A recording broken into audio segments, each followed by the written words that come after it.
En esta introducción al periodismo de datos nos preguntamos qué es lo que hay de nuevo. ¿Y qué es lo que hay de nuevo desde fines del siglo XIX, cuando comenzaron a aparecer los primeros periodistas investigadores,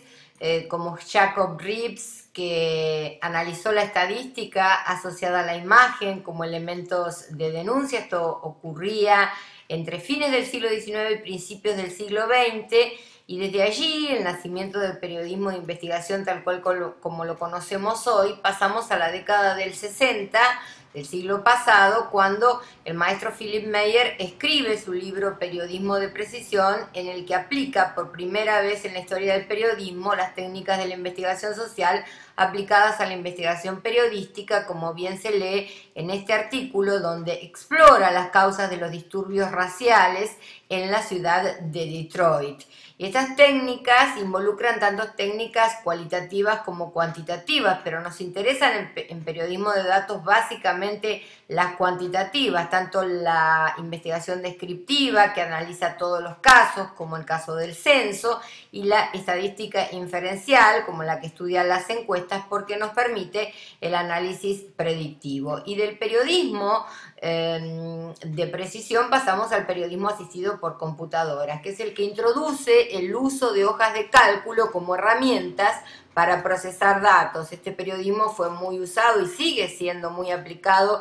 en varios diarios de América Latina, como por ejemplo La Nación de Costa Rica o el diario Folia de San Pablo. Ahora, ¿qué tenemos de nuevo? Bueno, tenemos una gran cantidad de datos que circulan por la autopista informática y una visión científica, una necesidad de que el periodista reporte sus métodos, de modo que otros podrían replicar el proceso y llegar a la misma conclusión o rebatirlas. Tenemos también el concepto de Big Data o Big Data, o grandes cantidades de datos que ni siquiera entrarían en una hoja de cálculo. Por eso digo que pasamos del periodismo asistido por computadoras al periodismo asistido por hackers. Hay un proceso de búsqueda, extracción, procesamiento, visualización interactiva de datos, donde el programador se incorpora al equipo periodístico para desarrollar aplicaciones de noticias o news applications, como esta que desarrolló hace poco tiempo el diario Texas Tribune, donde incorporó un buscador de sueldos por nombre, por oficina gubernamental, por año y por categoría. Es decir, socializaron la información. ¿Qué pasa si no tenemos ningún dato? Bueno, hay que salir a la pesca de esos datos, peticionarlos, hacer búsquedas avanzadas, búsquedas geolocalizadas,